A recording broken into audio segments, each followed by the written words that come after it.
for people who deserve decent housing. Thank you very much.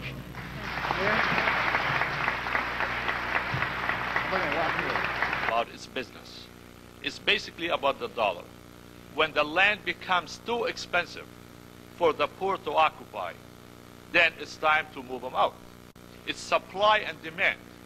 Now, why would you want to keep affordable housing on the acres of land that is producing under Section 8 housing, $200,000 a year on taxes, when you could put the Prudential of 50 stories that pay you $7.5 million a year on taxes, but also generates for you $70, $80 million in sales tax.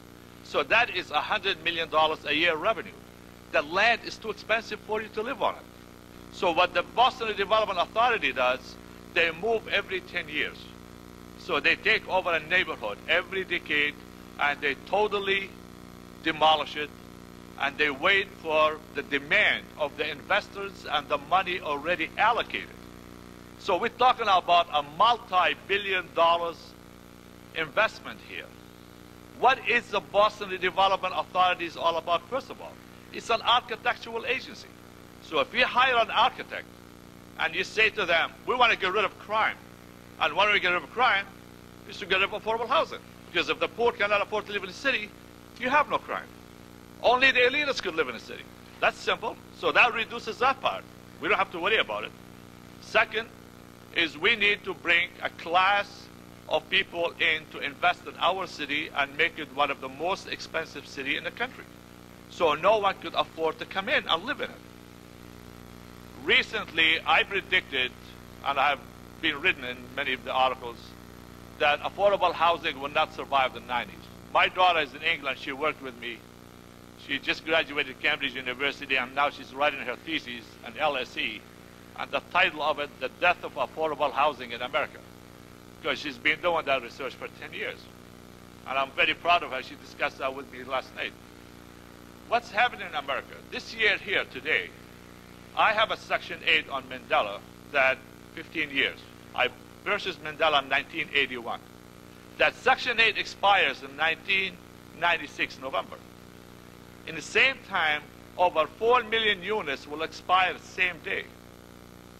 Now HUD, because of the election on most of the units, because the Clinton administration, they want to make sure they're not going to create affordable housing, panicky in the country. So they gave an automatic extension only for 1 year. Secretary Cisneros on CNN, he admitted there will be 3,700,000 units will be off the Section 8 and going to the voucher system.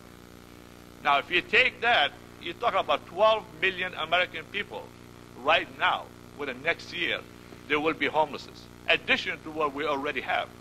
So we do have some serious crisis here.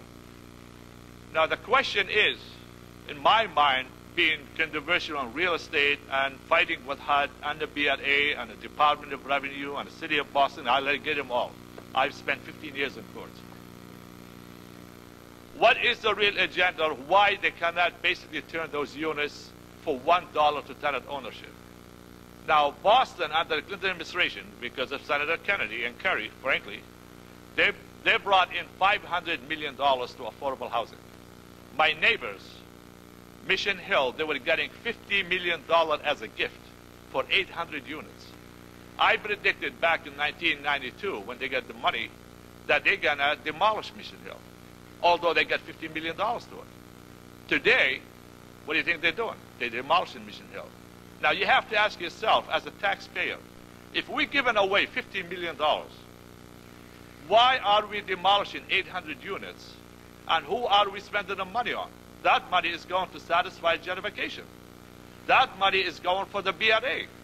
Did that money really, taxpayers' money, which was allocated to Section 8 housing, to every unit, did it really go into the developments to protect the tenants? It did not.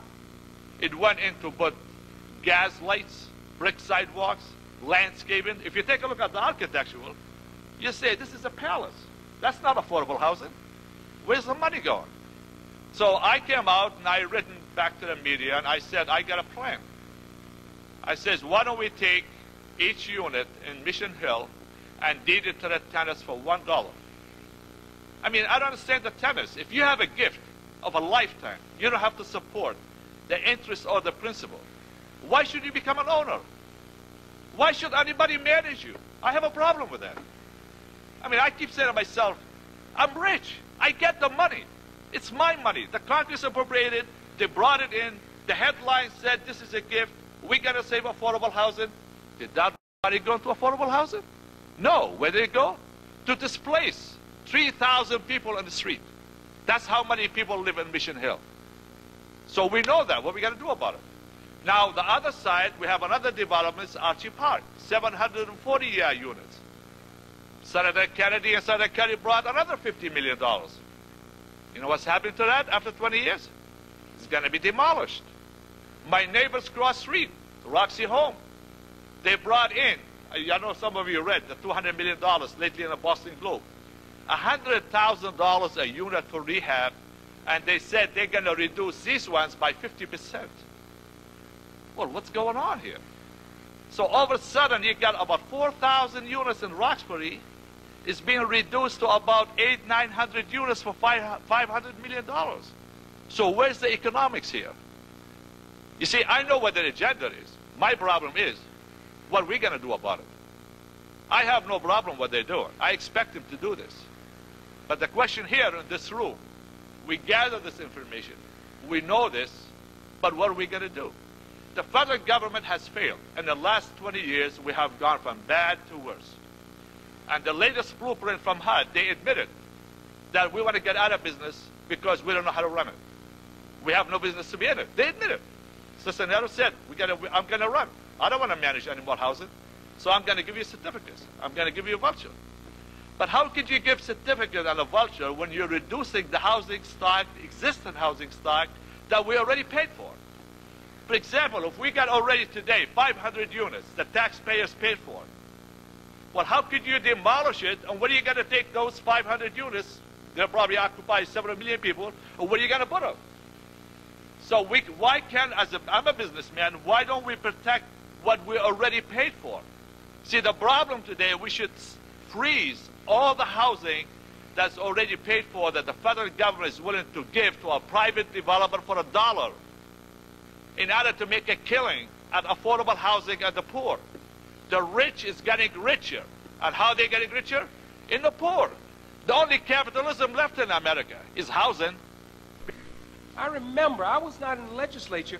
I remember Chapter 121A. I remember when the Prudential was built. I remember those individuals who are trying to fight this situation here in Boston, along with yourself, and does it seem that we are now coming together to address this issue and maybe use Boston as a model that could be used across the country? Yes, let me first speak to Minister Farrakhan. Being a man who is totally serious about theology, his relationship with God, that makes him very sensitive to any constitutional violation of people. And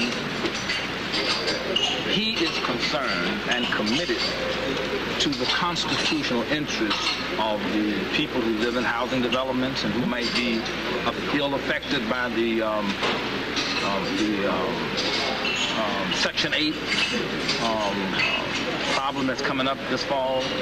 He's concerned about the interests of the people who might be displaced by unscrupulous transactions between agencies, and he's committed to stand and to involve himself and his nation in the salvation and the liberation of people from whatever deter them from developing as God's people.